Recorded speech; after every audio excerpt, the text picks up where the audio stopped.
Hello all, welcome back to another video and welcome to Sammy G's World of Cinema. Today on the channel, well. So, Sammy G, what's happening on the channel today, mate? So, Alan, today on the channel I am going to be doing part 2 of my book collection. I've been meaning to do this for ages now, guys. Yeah, it's one of those videos I've had in the pipeline for a canny while now, but I haven't got round to it, but I'm finally getting round to it now, and it's really good. And it won't be the last time where I do like a book-related video as well, because I have possibly at some point gonna do a Doctor Who Target novelisation collection video down the line as well. I know Tony at the Retro Movie Zone, I'll leave a link to Alan's channel, Tony's Challenge as well. Both fantastic guys in the film community. And Tony's requested me at some point to, he requested me to do my book collection, which is brilliant. Really great recommendation there, mate. Thank you so much. I'm always open to recommendations for the channel and what have you. And Tony is eager to see like my Doctor Who Target novelisation collection video at some point. So, and it is one I have been planning for a canny while, so I'll definitely try and get that sussed out at some point. And yeah, I want to thank Tony again for requesting me to do this video. So enough waffling, guys. We're going to go straight off the bat, and I'm not going to try spend ages talking about each of these books, guys, because there is a lot of books to show in this video. So we're going to go straight off the bat, and the first one is A Monster Calls.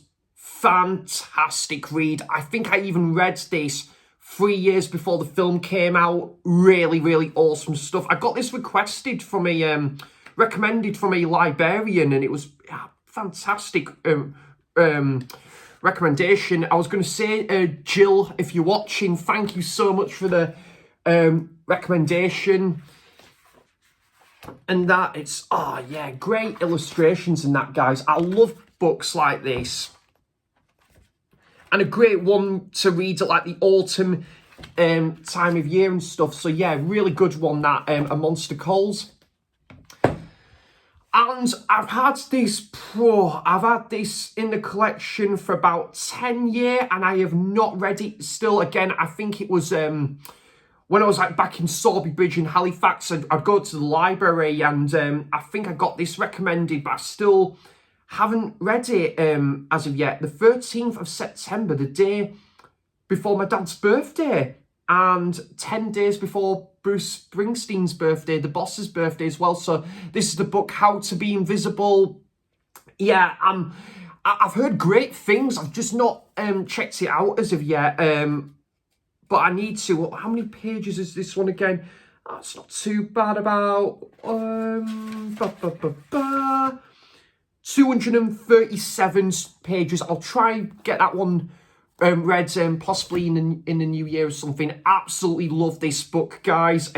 Perks of Being a Wallflower, fantastic book. The guy also did the screenplay for the film and directed it, and this is the author, Stephen oh, come on, Sam. Stephen Kopsky, I think that's how you pronounce it. But absolutely wonderful read, guys. There's a lot in there that wasn't like rendered on into the film, but not taken away from the film, guys. I mean, the author did a brilliant job with the book, and you know, like even to the point where he still did wonders for the film as well. And the film I watch every tail end of the year with like my end of year trinity of movies, with Lost in Translation, Perks of Being a Wallflower, and I end every year with the film 500 Days of Summer. I'll give a shout out to Ollie, actually. Ollie loves films, because I know Ollie is a big fan of this film as well. So really, really good book that there, guys. Great stuff. I'll leave a link to Ollie's channel as well down below. Great guy is Ollie. I had an attempt at reading this, but I couldn't get into it. And don't get me wrong, guys, it's not because of the record label, the music label, because I think, you know, that some of the greatest music ever comes from this record label factory. But I think maybe I just wasn't in the right mood at the time when reading this and stuff. But I will try and give it another read.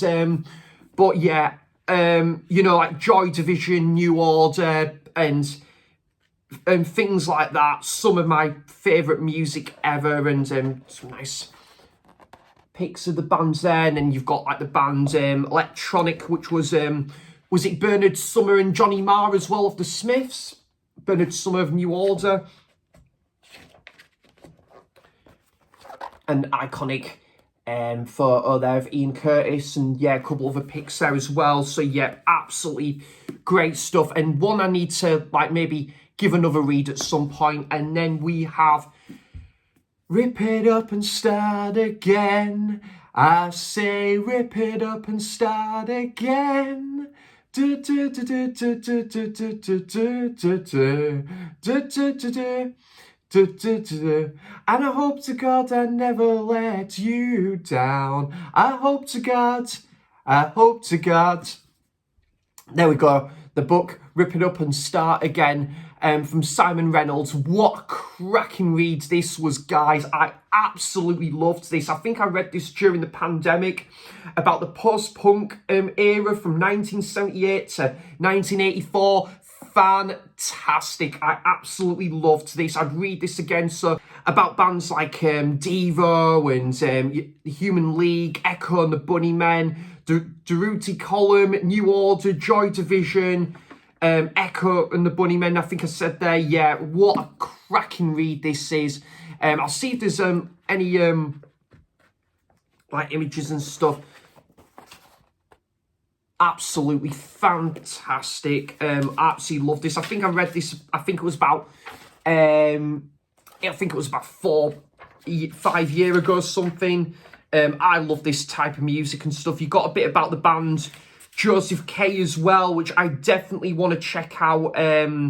What do you call it, guys? The fairly new, I think, autobiography book on Joseph K. I need to check that out at some point. Yeah, great stuff. I definitely want to try and read more music-related books in the new year and stuff. But that is a cracking read.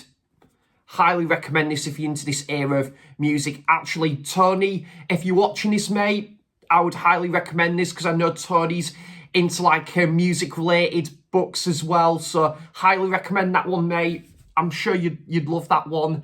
And another music-related book, and I actually can't remember if I've read this or not, guys, to be honest. I think I have, but I can't remember. But now it just goes to show that I need to go back and read it and stuff. High Fidelity, the novel, which I think is, the film is set in like the US, but I think it is a UK-based book. Well, Nick Hornby's a UK author as well, but this is the film is a fantastic. Again, where is the UK Blu-ray press of that, guys? Totally deserves it. I absolutely love the film. Don't get me wrong, but the book, it's meant to be quite different. And there's another book like, I think it's The Music Shop from Rachel Joyce, which again, I did attempt reading, but that was like 7 years ago. So I might need to try and give that one another read. But the film, fantastic.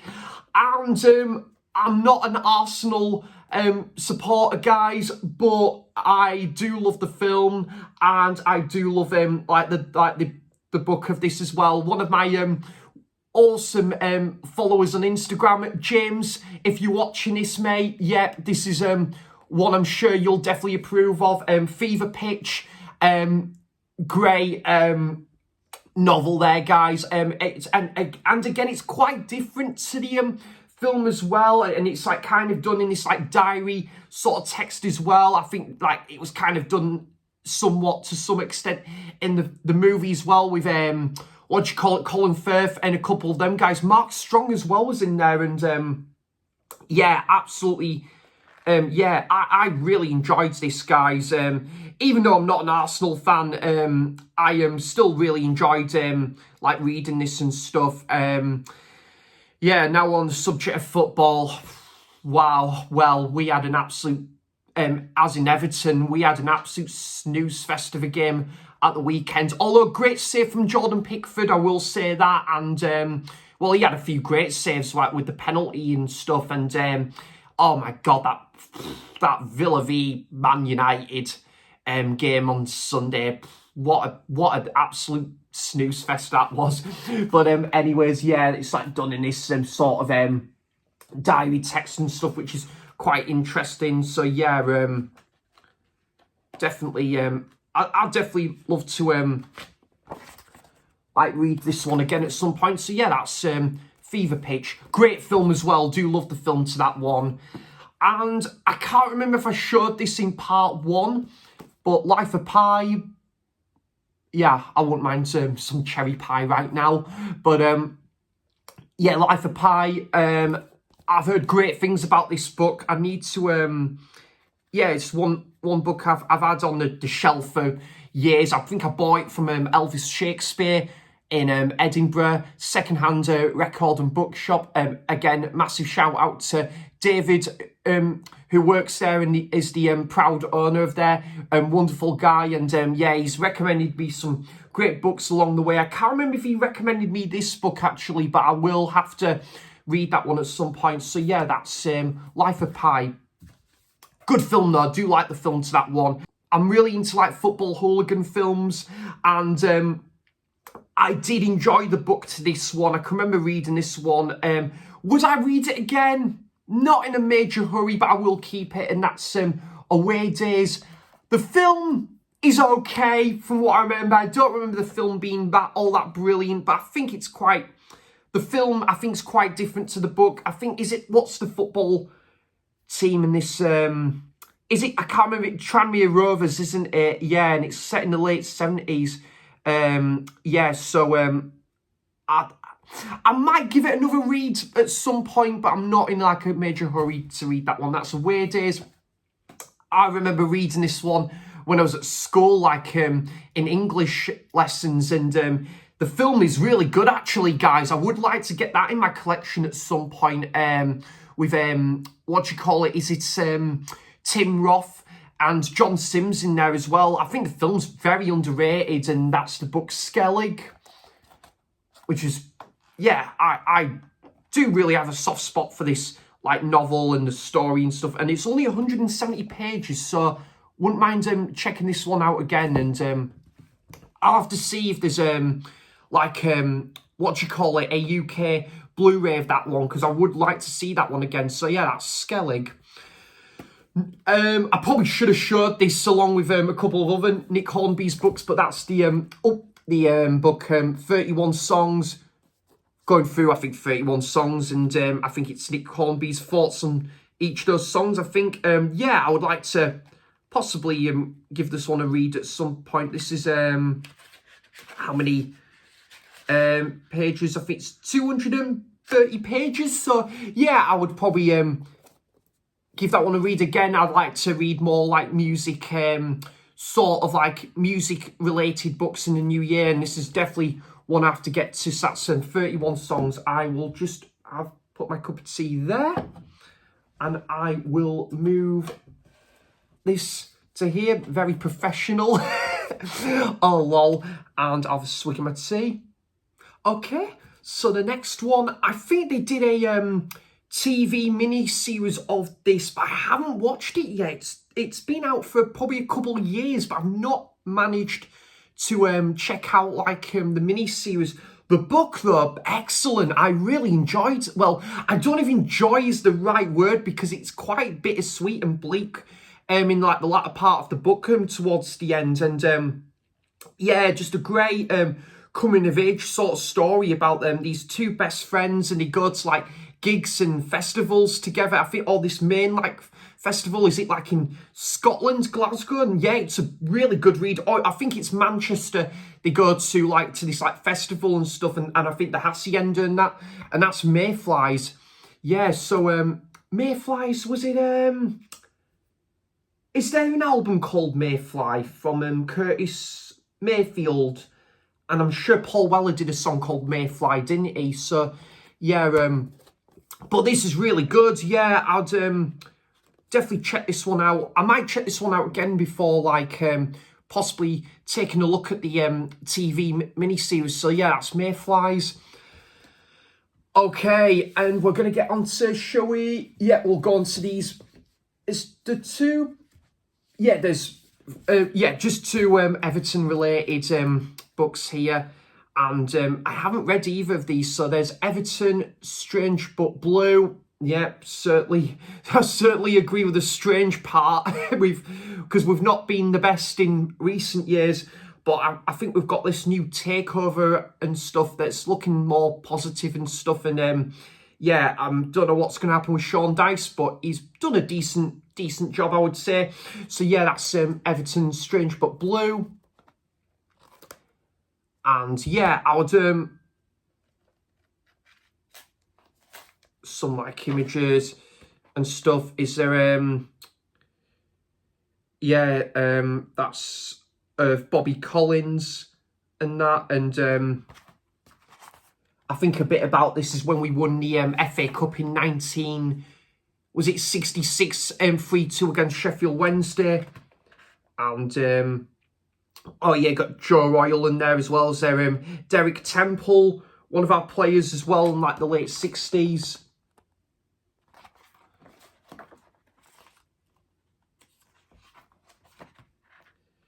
And yeah, that was Adrian Heath, 1984. What a year for Everton that was, when we beat Watford 2-0 in the FA Cup. And then the following year, we won the title, the European Cup, Winners' Cup, and we got to the final against United. When United, I think, beat us, was it 1-0 with Norman Whiteside in the team. So yeah, and there's big Nevin in there, and then there's Derek Mountfield.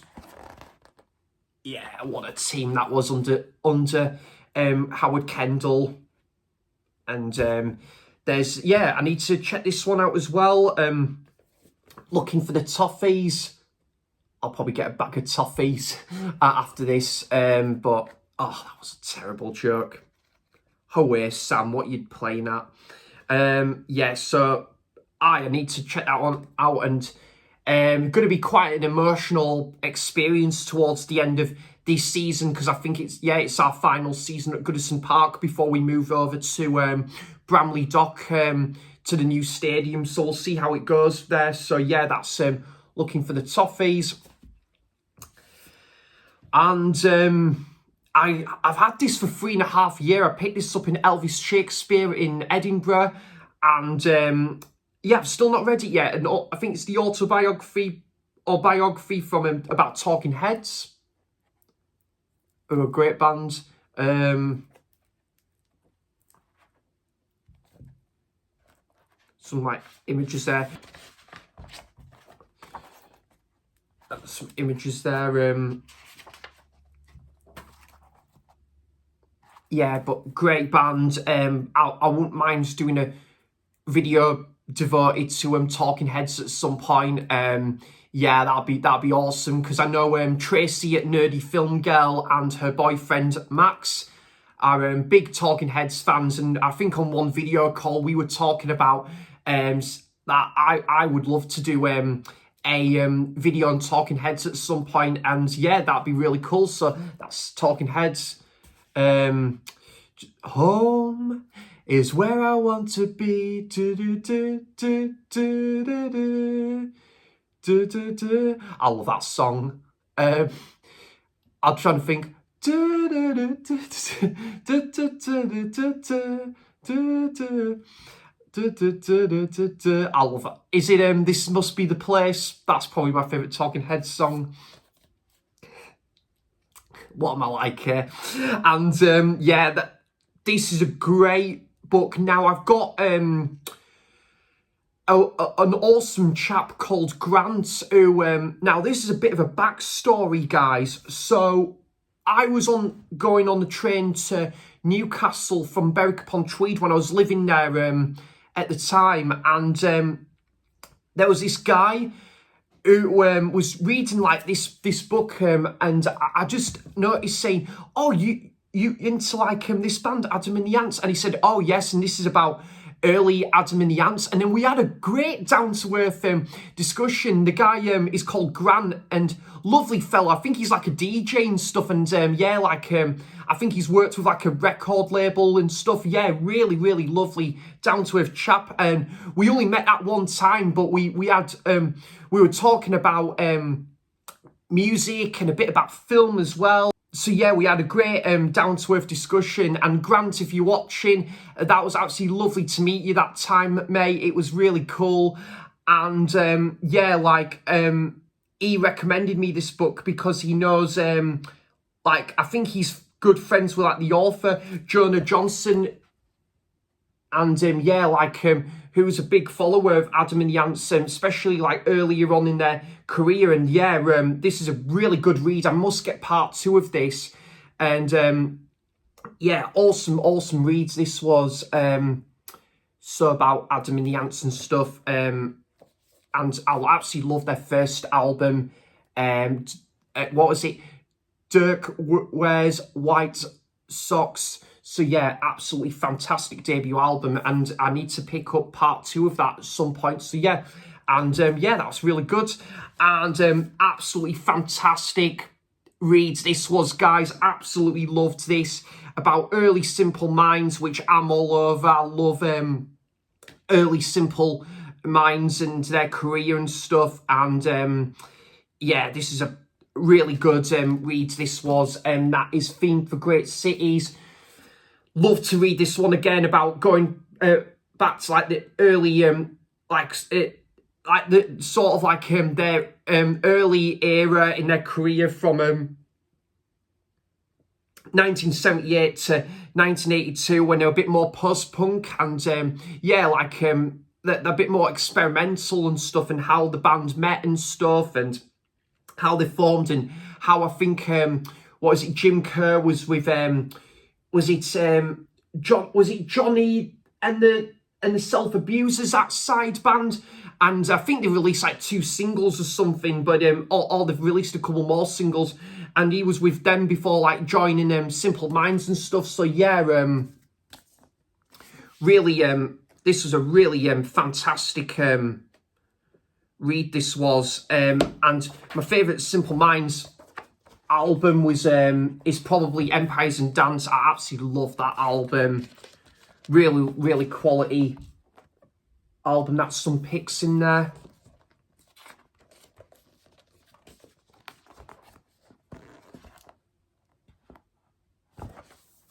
Just move that just slightly over there.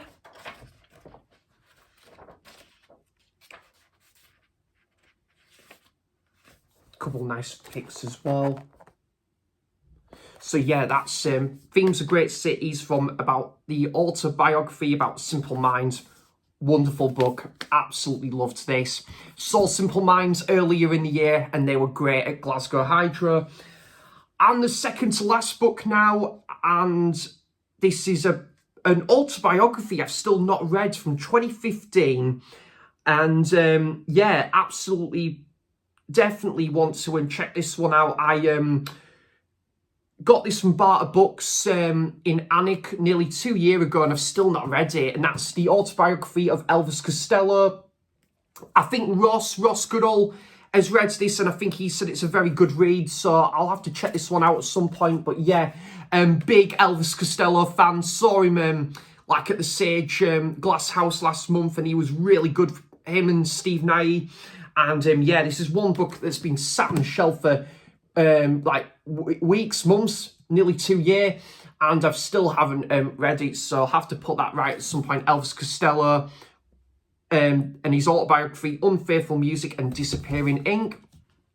And yeah, the last one for part 2 of my book collection, Barry Anderson and Up Above the City, Down Beneath the Stars. Really good read this was, about Barry Anderson's like upbringing, and you know, like when he's growing up in Manchester, and yeah, like when he yeah, like about his family and stuff, and his time with the band magazine and Nick Cave and the Bad Seeds, and I think Visage as well.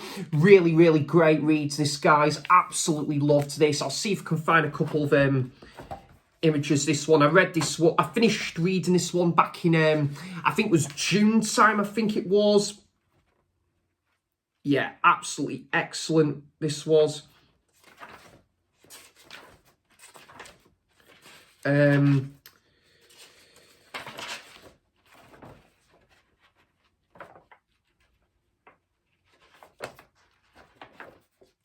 yeah, that's the sleeve first shot by Both Sides by magazine. I've got that somewhere on 7-inch single. And a couple of other images there as well. Love looking at these and stuff. I'm glad they include this in like in the book and stuff, like these vintage photos. Awesome, awesome stuff. Sorry guys, I banged my elbow on that table there. That wasn't very good. Lol. Yeah, so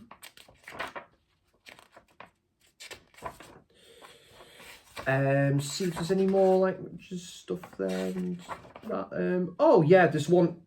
It's this one of magazine and stuff. That's a cool one. So yeah, that's Barry Anderson and Up Above the City, Down Beneath the Stars. I think I picked this one up from Elvis Shakespeare earlier in the year. Must go back to Edinburgh before the year is up. I love Edinburgh as a city. Great like culture and that. Love that city. And yeah, Elvis Shakespeare, great shop, and that was a great find from there.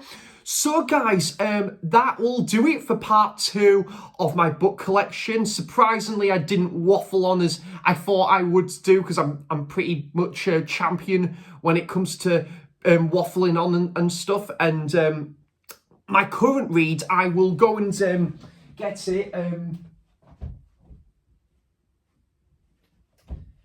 Is this? I'm reading Fellowship of the Ring for the 3rd time. Oh, God, I love this. The first couple of times I've read Lord of the Rings is... I read them for the first time in, like, late November to, I think, like, Boxing Day 2019, and it took me about 5 weeks, maybe, to, like, complete reading it. And it was similar when the second time I read them from late September 2020 to early November 2020, so like during the pandemic and stuff.